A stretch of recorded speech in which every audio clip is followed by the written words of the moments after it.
नमस्कार परम मित्रों, आपका डिजिटल महात्मा जी चैनल में हार्दिक स्वागत है, जहां आध्यात्म और ज्ञान की रोशनी मिलती है डिजिटल युग की दिशा से। यदि आप पहली बार हमारे साथ जुड़ रहे हैं, तो चैनल को सब्सक्राइब जरूर करें और घंटी दबाएं, ताकि हर नई ज्ञानवर्धक और प्रेरणादायक कहानी सबसे पहले आप तक पहुंचे। आज की कथा विशेष है। इसमें छिपा है एक अनमोल संदेश, जो आपके मन और जीवन दोनों को छू जाएगा। तो आइए, बिना किसी विलंब के आरंभ करते हैं आज की आध्यात्मिक यात्रा। सुनिए, समझिए और आत्मसात कीजिए। किसी शहर के रेलवे स्टेशन पर एक भिखारी रहता था। वो वहां आने जाने वाली रेलगाड़ियों में बैठे यात्रियों से भीख मांगकर अपना पेट भरता था। एक दिन जब वह भीख मांग रहा था तो सूट बूट पहने एक लंबा सा व्यक्ति उसे दिखा। उसने सोचा कि यह व्यक्ति बहुत अमीर लगता है, इससे भीख मांगने पर यह मुझे जरूर अच्छे पैसे देगा।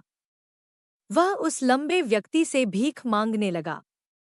भिखारी को देखकर उस लंबे व्यक्ति ने कहा, तुम हमेशा मांगते ही रहते हो, क्या कभी किसी को कुछ देते भी हो?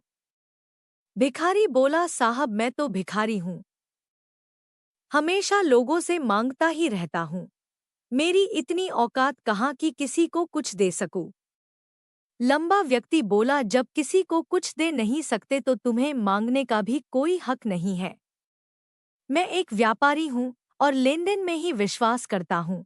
अगर तुम्हारे पास मुझे कुछ देने को हो तभी मैं तुम्हें बदले में कुछ दे सकता हूँ। इतना कहने के बाद वह लंबा आदमी ट्रेन में बैठकर चला गया।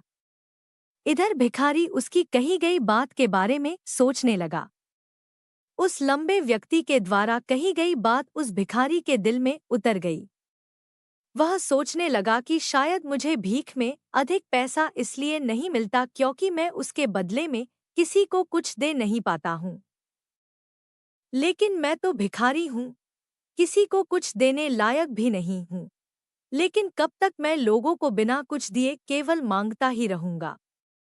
बहुत सोचने के बाद उस भिखारी ने निर्णय किया कि जो भी व्यक्ति उसे भीख देगा, उसके बदले में वह भी उस व्यक्ति को कुछ जरूर देगा। लेकिन अब उसके दिमाग में यह प्रश्न चल रहा था कि वह खुद भिखारी है तो भीख के बदले में वह दूसरों को क्या दे सकता है। इस बात को सोचते हुए 2 दिन हो गए, लेकिन उसे अपने प्रश्न का कोई उत्तर नहीं मिला था। तीसरे दिन जब वह स्टेशन के पास बैठा हुआ था, तभी उसकी नज़र कुछ फूलों पर पड़ी जो स्टेशन के आसपास के पौधों पर खिल रहे थे। उसने सोचा, क्यों ना मैं लोगों को भीख के बदले कुछ फूल दे दिया करूं। उसको अपना यह विचार अच्छा लगा और उसने वहां से कुछ फूल तोड़ लिए। अब वह ट्रेन में भीख मांगने पहुंचा। अब जब भी कोई उसे भीख देता तो उसके बदले में वह भीख देने वाले को कुछ फूल दे देता। उन फूलों को लोग खुश होकर अपने पास रख लेते थे। अब भिखारी रोज फूल तोड़ता और भीख के बदले में उन फूलों को लोगों में बांट देता था। कुछ ही दिनों में उसने महसूस किया कि अब उसे बहुत अधिक लोग भीख देने लगे हैं। वह स्टेशन के पास के सभी फूलों को तोड़ लाता था। जब तक उसके पास फूल रहते थे तब तक उसे बहुत से लोग भीख देते थे। लेकिन जब फूल बांटते बांटते खत्म हो जाते तो उसे भीख भी नहीं मिलती थी। अब रोज ऐसा ही चलता रहा। एक दिन जब वह भीख मांग रहा था तो उसने देखा कि वही लंबा व्यक्ति ट्रेन में बैठा है, जिसकी वजह से उसे भीख के बदले फूल देने की प्रेरणा मिली थी। वह तुरंत उस व्यक्ति के पास पहुंच गया और भीख मांगते हुए बोला, आज मेरे पास आपको देने के लिए कुछ फूल हैं। आप मुझे भीख दीजिए तो बदले में मैं आपको कुछ फूल दूंगा। उस लंबे व्यक्ति ने उसे भीख के रूप में कुछ पैसे दे दिए और भिखारी ने कुछ फूल उसे दे दिए। उस लंबे व्यक्ति को यह बात बहुत पसंद आई। वह बोला, वाह क्या बात है, आज तुम भी मेरी तरह एक व्यापारी बन गए हो। इतना कहकर फूल लेकर वह लंबा व्यक्ति अपने स्टेशन पर उतर गया। लेकिन उस लंबे व्यक्ति द्वारा कही गई बात एक बार फिर से उस भिखारी के दिल में उतर गई। वह बार बार उस लंबे व्यक्ति के द्वारा कही गई बात के बारे में सोचने लगा और बहुत खुश होने लगा। उसकी आंखें अब चमकने लगी। उसे लगने लगा कि अब उसके हाथ सफलता की वह चाबी लग गई है जिसके द्वारा वह अपने जीवन को बदल सकता है। वह तुरंत ट्रेन से नीचे उतरा और उत्साहित होकर बहुत तेज आवाज में ऊपर आसमान की तरफ देखकर बोला, मैं भिखारी नहीं हूँ, मैं तो एक व्यापारी हूँ, मैं भी अमीर बन सकता हूँ। लोगों ने उसे देखा तो सोचा कि शायद यह भिखारी पागल हो गया है, और अगले दिन से वह भिखारी उस स्टेशन पर फिर कभी नहीं दिखा। लेकिन 6 महीने बाद इसी स्टेशन पर दो व्यक्ति सूट बूट पहने हुए यात्रा कर रहे थे। दोनों ने एक दूसरे को देखा तो उनमें से एक ने दूसरे से हाथ मिलाया और कहा, क्या आपने मुझे पहचाना? दूसरा व्यक्ति बोला, नहीं, क्योंकि मेरे हिसाब से हम लोग पहली बार मिल रहे हैं। पहला व्यक्ति बोला, नहीं, आप याद कीजिए, हम पहली बार नहीं बल्कि तीसरी बार मिल रहे हैं। दूसरा व्यक्ति बोला, मुझे याद नहीं, वैसे हम पहले 2 बार कब मिले थे? अब पहला व्यक्ति मुस्कुराया और बोला, हम पहले भी 2 बार इसी ट्रेन में मिले थे। मैं वही भिखारी हूँ जिसको आपने पहली मुलाकात में बताया कि मुझे जीवन में क्या करना चाहिए, और दूसरी मुलाकात में बताया कि मैं वास्तव में कौन हूँ। दूसरा व्यक्ति मुस्कुराया और अचंभित होते हुए बोला, वो याद आया, तुम वही भिखारी हो जिसे मैंने एक बार भीख देने से मना कर दिया था, और दूसरी बार मैंने तुमसे कुछ फूल खरीदे थे। लेकिन आज तुम ये सूट बूट में कहाँ जा रहे हो और आज कल क्या कर रहे हो? तब पहला व्यक्ति बोला, हाँ, मैं वही भिखारी हूँ, लेकिन आज मैं फूलों का एक बहुत बड़ा व्यापारी हूँ और इसी व्यापार के काम से ही दूसरे शहर जा रहा हूँ।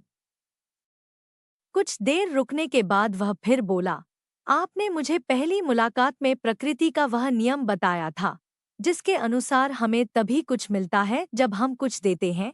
लेनदेन का यह नियम वास्तव में काम करता है। मैंने यह बहुत अच्छी तरह महसूस किया है, लेकिन मैं खुद को हमेशा भिखारी ही समझता रहा। इससे ऊपर उठकर मैंने कभी सोचा ही नहीं, और जब आपसे मेरी दूसरी मुलाकात हुई तब आपने मुझे बताया कि मैं एक व्यापारी बन चुका हूँ। अब मैं समझ चुका था कि मैं वास्तव में एक भिखारी नहीं बल्कि व्यापारी बन चुका हूँ।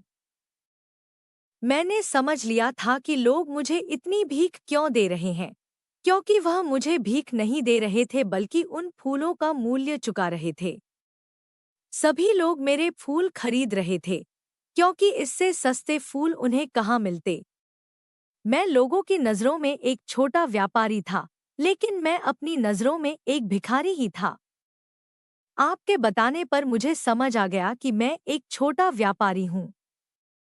मैंने ट्रेन में फूल बांटने से जो पैसे इकट्ठे किए थे, उनसे बहुत से फूल खरीदे और फूलों का व्यापारी बन गया।